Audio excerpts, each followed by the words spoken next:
তাকিয়ে আছে আমার দিকে। ওই সাবিহা। আমার চোখ দুইটা এক মুহূর্তে আটকে গেল। আমি কিছু বলার আগেই ভেতর থেকে ছোট্ট একটা ছেলে দৌড়ে এলো। সাবিহার পায়ের কাছে এসে দাঁড়ালো। তার চোখে কৌতূহল আর মুখে হাসি। মা, এটা কে? আমার বুকের ভিতরটা হু হু করে উঠল। সাবিহা ছেলেটার মাথায় হাত রেখে বলল, ভেতরে যাও আয়ান, আমি আসছি। ছেলেটা একটু তাকিয়ে থেকে ভেতরে চলে গেল। দরজার সামনে নীরবতা। আমি ঠোঁট ভিজিয়ে বললাম, আমি তৃষা। 1 সেকেন্ড, 2 সেকেন্ড, তারপরে যেন সবকিছুই সে বুঝে গেল। আর তার মুখের রংটাও বদলে গেল। কিন্তু সে দরজাটা বন্ধ করলো না, বরং সে একটু সরে দাঁড়িয়ে বলল, ভেতরে আসুন। আমি একটু অবাক হলাম। ভেবেছিলাম সে চিৎকার করবে, রাগারাগি করবে, আর তা না হলে দরজাটা অন্তত বন্ধ করে দিবে। আমি ভেতরে ঢুকলাম। ফ্ল্যাটটা খুবই যত্ন নিয়ে সাজানো। দেওয়ালে ছবি, সোফার পাশে খেলনা ছড়িয়ে আছে। আমার চোখ দুইটা নিজে থেকে ঘুরে ঘুরে সবকিছু দেখছিল। হঠাৎ একটা ছবি চোখে পড়লো, রাশেদ আর সাবিহার, আর মাঝখানে সে ছোট্ট ছেলেটার। 3 জনের হাসি, একটা সম্পূর্ণ পরিবারের মতো। আমার দৃষ্টিটা সরিয়ে নিলাম। সাবিহা শরবতের গ্লাস এনে সামনে রাখলো। তার হাতটা কাঁপছিল আমার মতোই। আমি গ্লাসটা ধরলাম, কিন্তু শরবতটা খেলাম না। কিছুক্ষণ চুপ থাকার পরে আমি বললাম, কতদিন? সে মাথা নিচু করে বলল, 4 বছর। আমার বুকের ভেতরটা কেউ যেন মুঠো করে চেপে ধরলো। তাকে বললাম, তুমি জানতে না সে বিবাহিত? সাবিহা একটু মাথা নেড়ে বলল, হ্যাঁ। আমি হাসলাম। সে বলে উঠল, আমি প্রথমে জানতাম না যে আমি প্রেগন্যান্ট হয়ে যাব। যখন জানলাম সে বলেছিল সব ঠিক করে দেবে, আপনাকে নাকি ছেড়ে দেবে আর আমাকে বিয়ে করে স্ত্রীর মর্যাদা দেবে। আমার শ্বাস ভারী হয়ে উঠল। সাবিহা আরো বলতে লাগলো, সে প্রথমে বলল তার সময় লাগবে, কারণ ব্যবসা বাণিজ্যের কিছু ব্যাপার আছে, ওগুলো আগে ঠিকঠাক করতে হবে। আপনি অসুস্থ, আপনাকে এই অবস্থায় ছেড়ে দেওয়া যাবে না। আমি অবাক হয়ে ফিসফিস করে বললাম, আমি অসুস্থ? সাবিহা তখন বলল, হ্যাঁ, তখন তো সে তাই বলেছে। আমি আমার কান্না আর ধরে রাখতে পারলাম না। সে আমাকে কখনোই ডাক্তার দেখাতে নিয়ে যেত না। আমার অসুস্থতা সুস্থতা নিয়ে কখনোই তার কোনো মাথা ব্যথা ছিল না। অথচ সে বাইরে এসে বলে আমি নাকি অসুস্থ।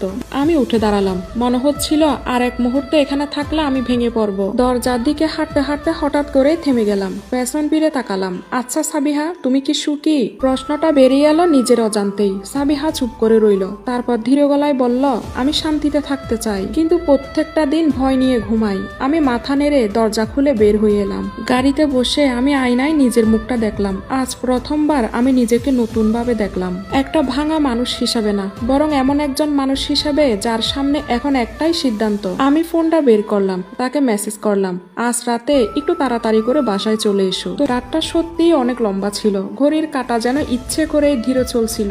আমি যে আর আগে তৃষ্ণা নেই সেটা আমি ভালোই বুঝতে পারতেছিলাম। রাশেদ সেদিন রাত 8টার আগেই বাসায় ফিরে এলো। দরজাটা খুলে ভেতরে ঢুকেই বলল, আজকে তুমি আমাকে এত তাড়াতাড়ি ডাকলে কেন? আমি ডাইনিং টেবিলের পাশে দাঁড়িয়েছিলাম।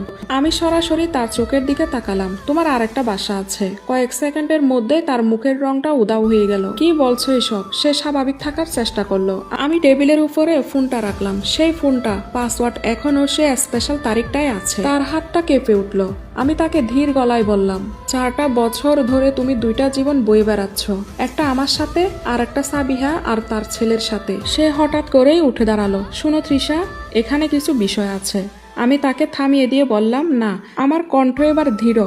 আজ আর আমি তোমার কোনো কথাই শুনবো না। আজকে শুধু আমি বলবো। আমি তাকে একে একে সব বলতে লাগলাম। ফোন, চ্যাট, ফ্ল্যাট, টাকা, এমনকি আজকের দেখা। তার মুখে প্রচন্ড ভয়, অপরাধবোধ আর মুখে একটা ক্লান্তি। সবকিছু শুনেও সে চুপ হয়ে বসে রইল। কিছুক্ষণ পরে এসেই খুব নিচু গলায় বলে উঠল, আমি কাউকেই হারাতে চাই না। আমি হাসলাম। তুমি কাউকেই হারাতে চাও না, তাই 2 জনকে হারালে। সে মাথাটা নিচু করে ফেললো। আমি ভেবেছিলাম সময় নিয়ে সবকিছু ঠিক করব। সময়?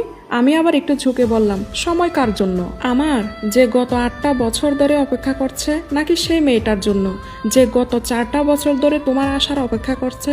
রাশেদ কোনো উত্তরই দিতে পারলো না। আমি গভীরভাবে নিঃশ্বাস নিলাম। তুমি জানো আজকে আমি সাবিহার সাথে দেখা করে এসেছি? রাশেদ চমকে তাকালো। তুমি ওখানে গিয়েছিলে?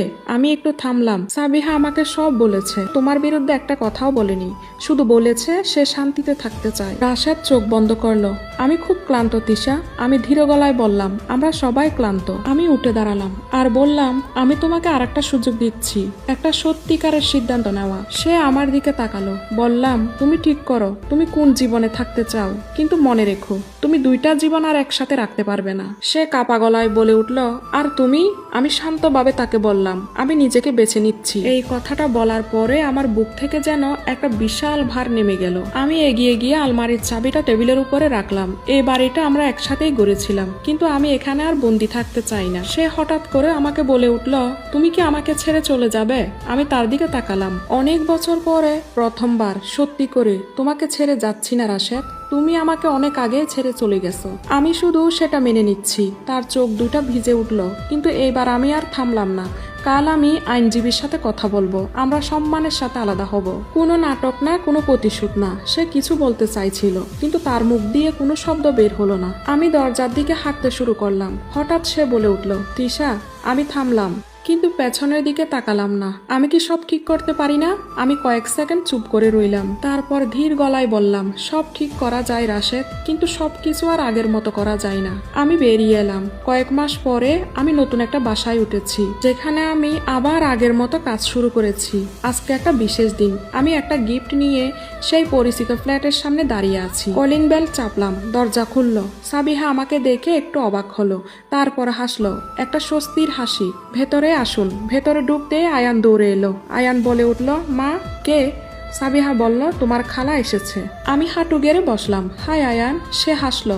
আমি তাকে গিফটটা দিলাম, বললাম, এটা তোমার জন্য। সে আনন্দে লাফিয়ে উঠল। আমি উঠে দাঁড়িয়ে সাবিহার দিকে তাকালাম, বললাম, কেমন আছো? সে বলল, শান্তিতে আছি, আর সেটা অনেক দিন পরে। আমি মাথা নেড়ে হাসলাম।